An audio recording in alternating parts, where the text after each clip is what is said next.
What is up, LudyBros Army? It's your boy, Big Bro Lamar Ludy, sitting down to bring you a deck profile for the new TOWA leader from the Ultimate deck. If you haven't had a chance to yet, hit that subscribe button down below. Leave a like on this video if this is the type of content you're looking for. But we're going to go ahead, we're going to jump right into the deck profile for this new TOWA leader. Let's go ahead, we're going to slide the deck off to the side and we'll take a close look at the TOWA leader herself. Permanent, treat dark bully cards with original energy cost of 9 or less, and non-black battle cards with XENO and the character names and original energy cost of 9 or less in your hands if they had no specified cost, and reduce their energy cost by 1. So this is great. I love this type of leader. I really love the Bobbity Agents of Destruction leader. That's one of my favorite decks. I still run that deck. So let's go ahead and take a look at her auto. When this card attacks, add up to 1 card from your life to your hand, then draw 1. So she's got some self-awakening and draw power. And then when she awakens, when your life's at 4 or less, you draw 1, restand 1, and you flip this card over. And you flip her over to become TOWA and Mechikabura, the Dark Conjurers. Permanent is still going to be the same. They're going to lower down the energy cost, and they have no specified cost for your Dark Broly's and XENO cards. Auto, when this card attacks, you draw 1, and this card gets +5 for the battle. Auto, once per turn, when one of your Dark Bully cards or non-black battle cards with XENO is removed from your battle area by an opponent's skill, you get to draw 1 card. So that's the leader. Like I said, I love this. I love this leader. I think she's a lot of fun to play with. We'll go ahead and set her off to the side. Let's jump into the deck. Now, the unison that was released with this deck is Dark Shenron, Tyrannical Savior. We're going to run 4 copies of him. Permanent, this card can't attack, but he's got 16k power, so that's always good to kind of try and defend himself. Activate main for +1 marker. You choose 1 Dark Broly card with an original cost of 9 or a non-black battle card with XENO and the character name and original energy cost of 9 or less, and you're going to place it at the bottom of the deck. If you placed a card from your hand to the bottom of your deck, you get to draw 1. So we're seeing here some cycling and filtering through the deck so that we can go ahead and get to the pieces that we need. Auto, now here's the big play for -3. If your leader card is a TOWA card and you have 4 more energy, at the start of your main phase, choose up to 3 non-black battle cards with energy cost of 3 or less, and XENO and their character names and or Dark Broly cards from your deck or your hand. You're going to play them, then shuffle your deck if you looked through it. So that's the big play right there. We're going to go ahead and slide this card up over here to the side because this is your turn 1 play. You're really looking for this turn 1. But I like this deck because it has an alternate turn 1 play, and that's going to be going into this TOWA Rewriting History. Auto, when this card is played, add up to 1 Dark Dragon Ball card from your deck or your drop area to your hand, then shuffle your deck if you looked through it. So this is the alternate turn 1 play, so you're looking for either one of these in your opening hand so that you can go ahead and get your engine going. Activate main on the TOWA Rewriting History once per turn for 2 energy. If your leader card is black, you have 3 or more energy. You choose 1 non-black Dark Dragon Ball card in your hand and you place it in your drop area. Play up to 1 Dark Broly card or non-black battle card with XENO and its character name and energy cost of 3 or less from your deck or your hand. Then you'll shuffle your deck if you look through it.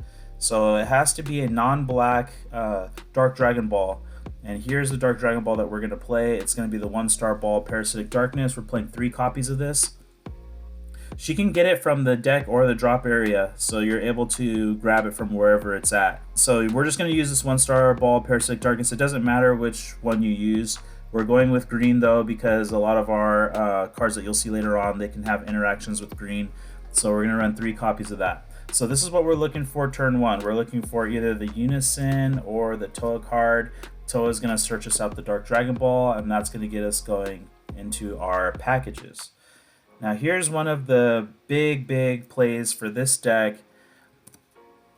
It's the Majin Buu, the Shadow Warrior. He has Unique and Barrier. So this is one of the guys that you're looking to play off of your TOWA, or if it gets that late, you're going to be looking to play it off of the Dark Shenron. And then also remember, all of their energy costs and specified costs are lowered. Well, they have no specified costs, but their energy costs are lowered by 1. So in hand, this guy's a 3-drop. So if you have to tap 3 to get him on board, you can. Auto, once per turn, when this card is played, look it up to 7 cards from the top of your deck. Play up to 1 Dark Broly card with an energy cost of 9 or less, or 1 non-black battle card with XENO and its character name and an energy cost of 9 or less, and then you'll be able to shuffle your deck. So not only are you bringing out this guy, but you're bringing out more aggression with him. Auto, once per turn, if this card is in rest mode, when your opponent attacks a leader card, they choose 2 cards in their hand and discard them. So he's protecting your leader. If they do swing at your leader and he's in rest, then they have to ditch 2 cards from their hand. So you'll start seeing your opponent's hand being whittled down. He's 20k, so if they're going to swing at him, they're going to have to combo up, and he has barrier, so they're going to have a more difficult time trying to remove him. But remember, even if they do remove him, then you're able to draw 1 off of your leader's awakened effect, that secondary auto for your leader. So we like getting Majin Buu out there nice and early. He is very good. He's 20k. He's going to swing at them, put some pressure. Here comes our Lord Slug package. So we'll start off setting it here. We're running Lord Slug, the Shadow Warrior. He also has unique and blocker. So you can tap 1 energy to play him out if it's early in the game. Their energy cost is lowered by 1. So he's going to come out for 1 energy, and then you can leave an energy standing if it's turn 2. Auto for 1 energy if your leader card is a Black Demon Realm race card. When this card is removed from your battle area by an opponent's skill or KO'd, you'll be able to play up to 1 Lord Slug XENO card with an energy cost of 9 from your deck, and then you'll shuffle your deck. So we'll check that 9 drop out in a second. But we still have some other pieces for this Lord Slug package. So we've got Lord Slug Dark Parasite here. He's a 4-drop, but once again, he can come down to 3. He's playable off of the Majin Buu. He's playable off of your Unison. He's playable off of the TOWA Rewriting History. So he can be played out from, from all kinds of areas. Auto, if your opponent has 3 or more energy, when this card is played, your opponent may choose one of their Unison cards and place in their owner's drop area. If they didn't, you and your opponent draw 1 card, choose all of your opponent's battle cards, and KO them. So he's going to go ahead and board wipe your opponent if they don't ditch their Unison. And I like that. You're putting pressure on them to make tough decisions, and you never know, those decisions could end up being the wrong ones. So I really like bringing him out like that. He's a 20k body, very nice, very aggressive. The next piece of the Lord Slug out of control. He's got triple strike, EX evolving for 2 greens. So you do have to use 2 green energy to bring him out, which is why I tried to go with a little bit more a green heavy package. Permanent, while this card is in rest mode, your opponent can't attack leader cards or Unison cards. So you'll be able to bring this guy out for potentially 2 energy on top of the Lord Slug Dark Parasite, and then swing with him, triple striking monster with 25k. Auto, when this card is removed from your battle area by an opponent's skill, play up to 1 green Lord Slug card with an energy cost of 3 from your drop area, then add up to 1 Dark Dragon Ball card from your drop area to your hand. So that's not going to have any application here necessarily. But remember, if he gets removed by his skill, then your leader's going to be able to draw 1 off of her effect. So we're going to bring him out, but the most important thing is that permanent. While this card is in rest mode, your opponent can't attack leader cards or Unison cards. So he's going to be protecting your leader and your Unison. And then, like I said, here comes the 9-drop Lord Slug Unbridled Might. He's going to be played out off of the Lord Slug the Shadow Warrior's effect. He has Energy Exhaust, Unique, and Blocker. EX evolve him for 2. You can draw 1 card onto a Lord Slug XENO with energy cost of 2, but we're not doing that. We're playing him out off of the effect from the Shadow Warrior. Auto, once per turn, when this card KOs an opponent's battle card or activates its blocker skill, you switch it back to active mode. So he's going to be able to restand, or he can swing at a little problematic card on their side of the field. If they're going to combo up, go on ahead. You can take cards from out of your hand. If not, they'll KO it. He'll restand and be ready to block. Auto, when this card is removed from your battle area by an opponent's skill, choose up to 1 card in your opponent's hand and up to 1 of their battle cards. Place them in their owner's drop areas. Then choose up to 1 of your opponent's Unison cards and remove 2 markers from it. So he's ripping away their hand, he's ripping away their board, and he's going to remove a Unison card. He's going to remove 2 markers from it. So this Lord Slug chain is very, very good, very, very defensive and aggressive at the same time. You can just see how all these cards are working together here underneath this TOWA leader. So we're going to run that Lord Slug package. And then I'm including, I wanted to go green, so we're going to run 3 copies of Turles Dark Parasite. Blocker, auto, when this card activates its blocker skill or is removed from your battle area by an opponent's skill, your opponent may choose 1 card in their hand and discard it. If they don't, draw 1, then flip up to 1 card in your opponent's life face up. So that's not really, the flipping the life doesn't matter, you get a draw, okay, that's great too. If this card activates blocker, then they have to choose a card in their hand and discard it. So he's a 20k blocker who's essentially a 3-drop. He can be played out off of the Unison. He can be played out off of that 1-drop TOWA that we saw earlier. Plus he's green, so if we need to charge him, we don't mind. And here's some more greens. This is a Turles Chaotic Rampage. EX Evolve for 2 greens onto a Turles XENO with an energy cost of 4. So we can see here we have a small Turles chain going.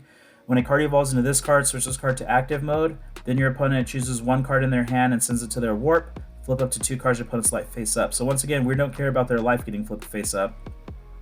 But we're going to be able to be aggressive. You can swing with the Turles, put him in rest mode, then you could tap 2 greens and evolve, and then he's going to restand. And this card has critical and double strike.